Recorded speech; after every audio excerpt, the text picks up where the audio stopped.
ಮಕ್ಕಳಿಗೆ ಆಂಟಿಬಯೋಟಿಕ್ ಹಾಕಬೇಕಾದ್ರೆ ತುಂಬಾ ಜನ ಪೇರೆಂಟ್ಸ್ ಈ 3 ಮಿಸ್ಟೇಕ್ಸ್ ಮಾಡ್ತಾರೆ. ಈ ವಿಡಿಯೋ ತುಂಬಾ ಇಂಪಾರ್ಟೆಂಟ್, ಕೊನೆವರೆಗೂ ನೋಡಿ.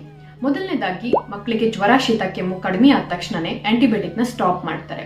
ನೋಡಿ, ನಿಮ್ಮ ಪೀಡಿಯಾಟ್ರಿಷಿಯನ್ 3 ದಿನ ಅಥವಾ 5 ದಿನ ಕೊಟ್ಟಿದ್ರೆ ದಯವಿಟ್ಟು ಕೋರ್ಸಸ್ ಅನ್ನ ಕಂಪ್ಲೀಟ್ ಮಾಡಿ, ಇಲ್ಲಾಂದ್ರೆ ಮತ್ತೆ ಇನ್ಫೆಕ್ಷನ್ ರಿಪೀಟ್ ಆಗುವಂತ ಚಾನ್ಸಸ್ ಇರುತ್ತೆ.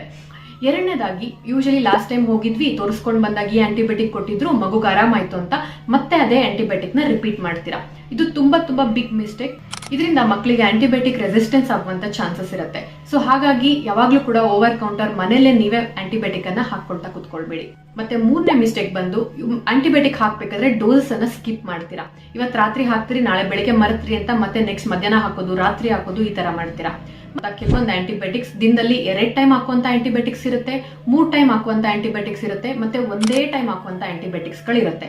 ಸೊ ಸರಿಯಾಗಿ ಆ ಡೋಸಸ್ ಅನ್ನ, ಶೆಡ್ಯೂಲ್ ಅನ್ನ ಫಾಲೋ ಮಾಡೋದ್ರಿಂದ ಮಕ್ಕಳ ಇನ್ಫೆಕ್ಷನ್ ಚೆನ್ನಾಗಿ ಕಂಟ್ರೋಲ್ ಬರುತ್ತೆ. ವಿಡಿಯೋನ ಮತ್ತಷ್ಟು ಪೇರೆಂಟ್ಸ್ ಜೊತೆಗೆ ಶೇರ್ ಮಾಡೋದನ್ನ ಮರಿಬೇಡಿ. Thanks for watching. Happy parenting.